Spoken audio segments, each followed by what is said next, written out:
Hey y'all, welcome to Tuesday Talk episode 52.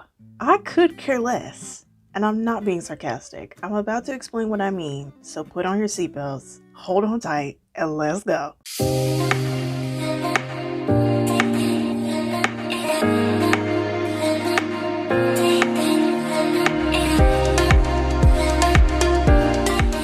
So, what do I mean when I say I could care less? So, basically, I'm in that season of life where I really just don't care about certain things anymore, and it's not that I'm being rude, but if I don't need to be concerned by it, then it's not my business. You know what I'm saying? Like when you're serious about actually doing something with your life, you really focus on what's important and who's important in your life. And the anxiety I have had, and it's only the second month of 2023, is insane. So imagine how tired I am.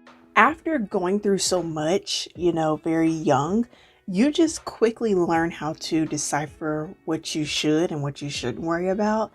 And I can say that because I've been through a hurricane, I'm a PK, I've had a life or death surgery, experienced loss and whatnot. So sis got a little bit of experience and it's been a journey. So one of my friends asked me a few weeks ago if I talked to someone that they didn't know I wasn't friends with anymore. And I said, no, I moved on, and I explained the situation and what happened. And this person said, okay, so you're okay with dropping that friendship just like that? And I said, yes. I mean, I got you and the other rest of the squad. That's what I told this person in my reply to their question.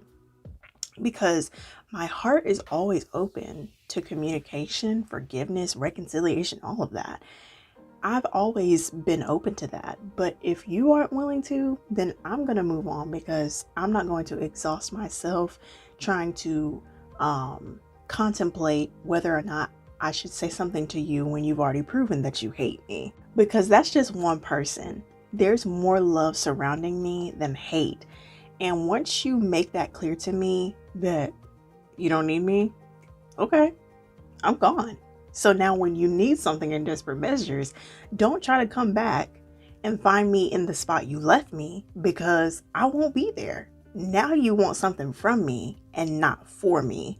There's a difference. You have to learn that forever is related to memories and not people. There's memories I'll forever have, even though the person may not always be there forever. The other week, a group of people were using my name in their conversation more than once, and of course I heard it.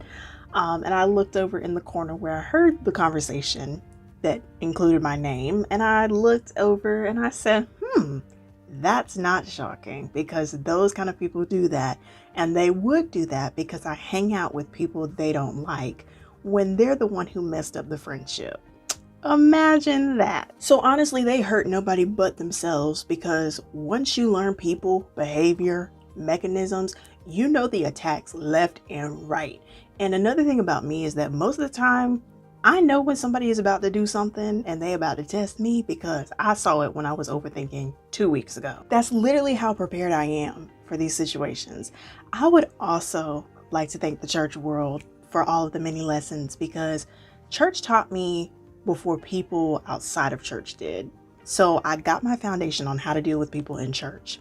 And then I practiced in the real world, and I've been passing the test ever since. So as y'all know, I dropped a friendship last year in November officially.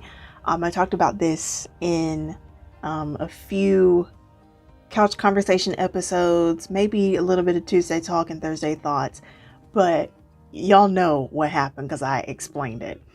I was friends with someone for 10 years in school, and I think that the same person feels uncomfortable whenever we're in close proximity to each other.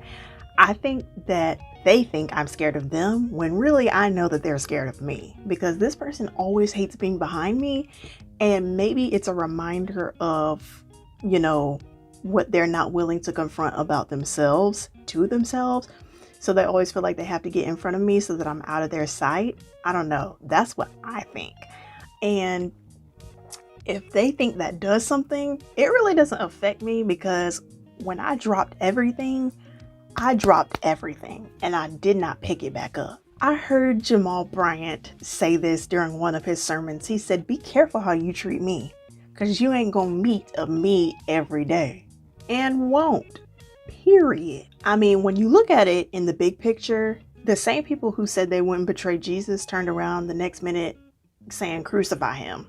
So this ain't nothing new to God either. I don't necessarily do revenge, but I feel like the greatest karma is me living my best life and being happy and laughing in front of the people who thought could destroy my happiness. But it's just low-key interesting to me how all of the people who have played me have went from here and they're either slowly or quickly coming down here.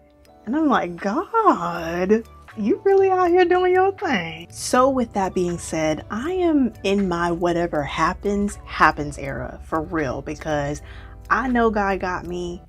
If God has to take away something or someone to save my life, child, I won't even question it.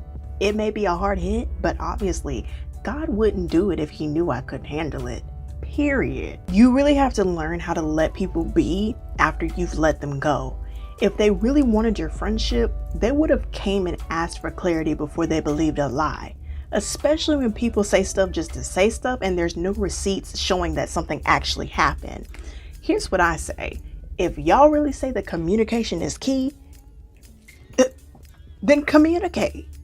That's what y'all like and that's what y'all want, then you got to communicate as well, because this thing goes both ways. And another thing too, one last thing, once you realize the way someone acted towards you was to cover up the reality of their own mess in their lives because of their trauma, and it was never about you, but they, acted out towards you. And once you're able to realize that, that is called grace. And that's that, y'all. Thanks so much for watching. We had a good Tuesday talk today. I hope y'all enjoyed it. Before we go, y'all are not going to see me until March 10th because I'm taking a little break. I feel good mentally and emotionally, surprisingly. Since Valentine's Day or Valentine's week, I've really just been up here on cloud nine. Hope it stays that way for a little bit longer.